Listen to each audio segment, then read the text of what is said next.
Bom, estamos aqui com o senhor Valdir, morador do Brooklyn, aqui na Ministro Luiz Gazotti, né? Galote, número 99, apartamento 41. Obrigado. Meu amigo, eu gostaria que você me contasse exatamente, você foi trabalhador da rodovia Transamazônica. Na década de 70, em 67, final de 67, iniciou-se o projeto da Transamazônica e em 71, 72 eu trabalhava numa empresa em Santo André e essa empresa foi contratada para prestar serviço para o pessoal do Exército. A função nossa basicamente era mover e montar containers com equipamento de radioamador, um hospital básico, com mesas de cirurgia, enfim, era um grupo de containers, em média de 10 a 11 containers, que eram colocados a serviço do grupo que faria a abertura da Transamazônica. Nós andávamos trecho, né? Foi tudo transportado, andávamos trecho em média de 23, 24 quilômetros, parava no trecho, era feito uma sondagem com um grupo de soldados e mateiros, e depois que estava tudo em ordem, a gente desmontava os containers, transportava até o outro local onde o grupo estaria, refazia a montagem e aguardava, porque ela foi a Transamazônica foi sendo aberta por etapa, pedaço por pedaço. Então, você era de uma empresa contratada na época pelo Exército, o Exército fazia administração. Isso. E você levava esses containers, você e o seu grupo montava e desmontava esses containers que funcionavam como hospital, como alojamento e tal, para poder fazer a construção. Exato. Inclusive, lá tinha os containers que era para oficialato, né? O pessoal, soldados, raso e pessoal, eles tinham um acampamento.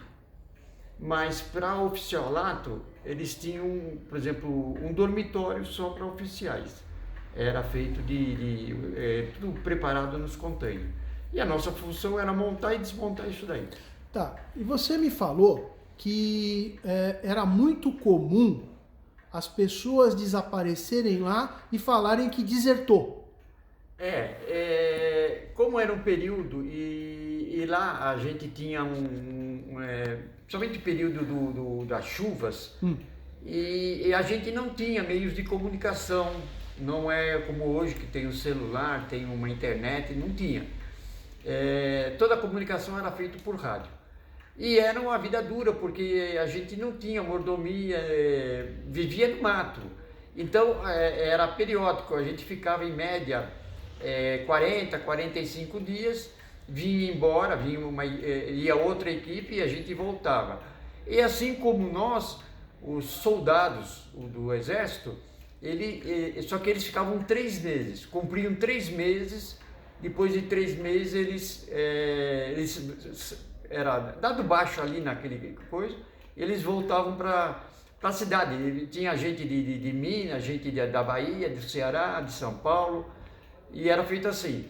E de vez em quando acontecia cadê o fulano? Ele desertou.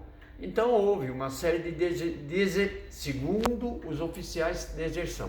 Então essas pessoas simplesmente sumiam do acampamento e o Exército dava como desertor. Exatamente. Se meteu no meio do mato e foi embora. Ele sumiu, ele saiu do acampamento e ninguém sabia onde ele estava. Tá. E aí você me conta que numa determinada noite, eu gostaria que você me contasse com detalhes, o maior número de detalhes que você lembrar, o que aconteceu quando sumiu uma pessoa, depois sumiram mais. O que aconteceu, que vocês viram? Num determinado noite, nós tínhamos acabado de fazer o rancho, que a gente chama, o jantar, e aí a gente ficava conversando com o grupo, ficava uma turma grande, conversando, jogando carta, enfim, coisa que da época. E a gente fazia geralmente, e era comum lá, madeira, fazia uma fogueirinha e ficava ali em volta da fogueira conversando. De repente, um pessoal do grupo, nós estávamos mais ou menos numa roda assim, com em torno de umas 20, 25 pessoas, ou talvez um pouquinho mais. Um do grupo levantou e falou: ah, peraí que eu estou apertado, eu vou dar um... E saiu em direção ao mato. Demorou um tempo, aí um colega nosso falou: pô, o fulano não veio, né? Eu não lembro o nome agora dele, tá demorando, tá, E lá era comum, onça, sucuri, e outros animais peçonhentos que tinha na mata. Então a gente tomava o máximo de cuidado, até tinha orientação para a gente nunca entrar na mata sozinho, mas às vezes se você tivesse que fazer alguma necessidade, você andava 2 metros para dentro da mata, fazia lá o que tivesse que fazer e voltava. E esse rapaz, ele resolveu ir lá e foi em direção aonde o primeiro tinha ido. Esperamos mais um tempo e ficamos na conversa. Passado um outro, olha, não voltou, o que será que aconteceu? Aí fizeram um grupo, porque era comum formar um grupo de exploração. Geralmente iam, entre 4 e 6 pessoas, em média era 6. No grupo ia um mateiro, que normalmente era uma pessoa da região, um cara que nascido ali, ele tinha até origem indígena, e ele tinha muito conhecimento, é o que eles entrava para fazer o desbravamento, para a gente conhecer a área, ver onde que a gente estava. É esse rapaz que dava a orientação. E em 4 pessoas resolveram adentrar porque ficaram preocupados. Como 2 tinham ido, 2 tinha desaparecido, não voltaram, já tinha passado quase 1 hora e não voltavam. Aí foi conversado com o sargento do grupo, ele falou: vai lá, foram, e por incrível que pareça, esses 4 também não mais voltaram. E aí ficou aquele comentário, conversou com o comandante do agrupamento lá, e ele falou: não, agora à noite não adianta, vamos amanhã, porque a gente não tinha muito recurso, até para iluminação. A gente usava, às vezes até, não sei quem conhece, aquela farol de carbureto. E como era difícil conseguir, então a gente procurava fazer a máxima economia. Então ficou para o dia seguinte. No dia seguinte foi montado um grupo, esse grupo saiu na direção que estava, e era comum na região que a gente estava, o solo deixava muita pegada, né? A gente chegou, o grupo chegou até um ponto onde tinha pegada dos 4, dos 4 não, dos 6. E dali para frente você não tinha mais rastro, pegada nenhuma. Era como se eles tivessem simplesmente desaparecido no ar. Ou seja, tinha um mateiro experiente no grupo. Sim. No dia seguinte, e se verificou que não tinha marca, não tinha sangue, não tinha rastro. Não tinha nada. Então não poderia, porque uma onça não atacaria um grupo. Não atacaria. Uma sucuri, por maior que ela fosse, também não atacaria um grupo, atacaria uma pessoa. Pegaria no máximo uma pessoa, se fosse. Então, e aí ninguém descobriu mais nada a respeito dessas pessoas. Ficou, não descobriu. Aí o que acontece? Para não causar uma comoção muito grande no grupo, o comandante do agrupamento lá, ele falou: não, vai ser analisado, vai vir um pessoal especializado e tal. E a gente, depois de uns dias, aí você passa para um outro trecho. Quando perguntava, vai para um outro trecho, aí perguntava: não, está em análise, está vendo. E alguns até falavam: não, eles foram encontrados, eles estavam... a gente tinha conseguido descobrir uma bebida indígena que era preparada, aí falaram que eles estavam bêbados, no coisa, que eles estavam tomando escondida a bebida, porque não poderia, né, perante o grupo tomar, era proibido. Então, mas não foi encontrado ninguém, que inclusive informação do oficial nosso, que era o chefe do nosso grupo, do que a gente trabalhava, é que realmente não tinha notícia de ninguém. E aí, logo depois, vocês foram avançando o trecho. Isso. Aí teve, que você não viu, mas isso soube da notícia, um caminhão também que desapareceu. A gente estava se movimentando, né? A gente tinha colocado os containers e tal, e os containers eram movimentados através de trator esteira, devido ao peso, né? Então a gente fez a montagem nos trator esteira e eles estavam seguindo viagem. E o último veículo de todo o agrupamento, lá tinha vários caminhões, antigo Mercedes cara chata, eles tinham roda de 26 polegadas mais ou menos, bitola larga, e eles tinham Jeep, o antigo Jeep do Exército, e eles estavam indo. Um dos caminhões, que era o último caminhão, ele ficava atrás até para fazer a segurança do grupo. Ele era composto por um motorista, um ajudante e 2 seguranças atrás. Dentro do caminhão tinha uma série de equipamentos, além de combustível para manter o funcionamento do agrupamento. E o caminhão apresentou um problema. Então o motorista do caminhão, que era até um oficial, ele falou: vocês vão indo na frente, que eu vou dar uma reparada, isso aqui dá para resolver, e aí logo mais eu já vou. E nós fomos, andamos praticamente uns 26, 28 quilômetros. Pode ser a distância pouca, mas a dificuldade do terreno e dos equipamentos que a gente carregava, às vezes você rodava 8 horas para chegar a andar só 23 quilômetros, 23, 24 quilômetros.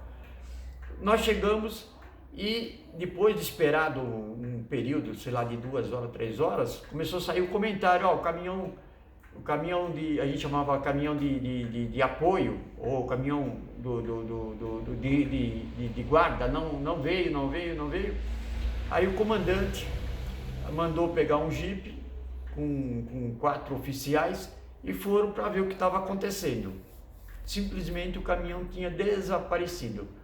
Ele tinha andado pouco mais de 400 centímetros, era que tinha a marca do pneu, por ser pneu grandes, com ranhuras bem profundas, você via a marca normal, né, no solo.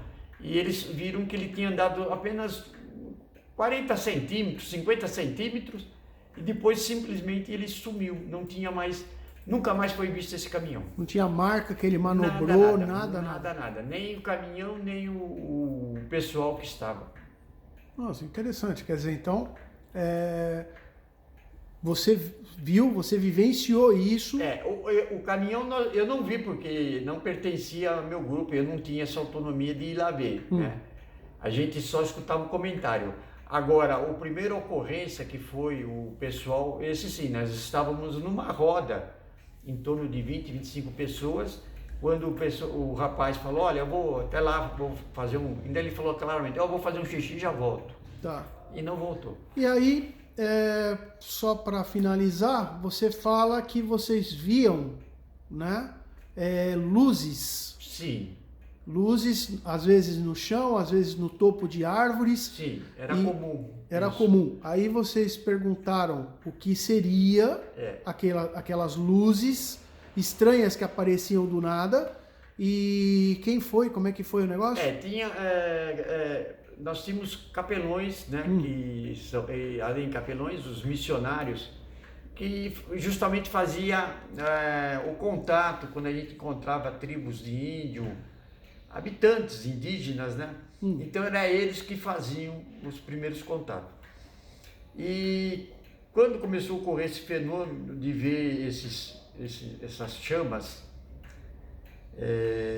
estranha para a gente no início, o capelão falava que era fogo fato.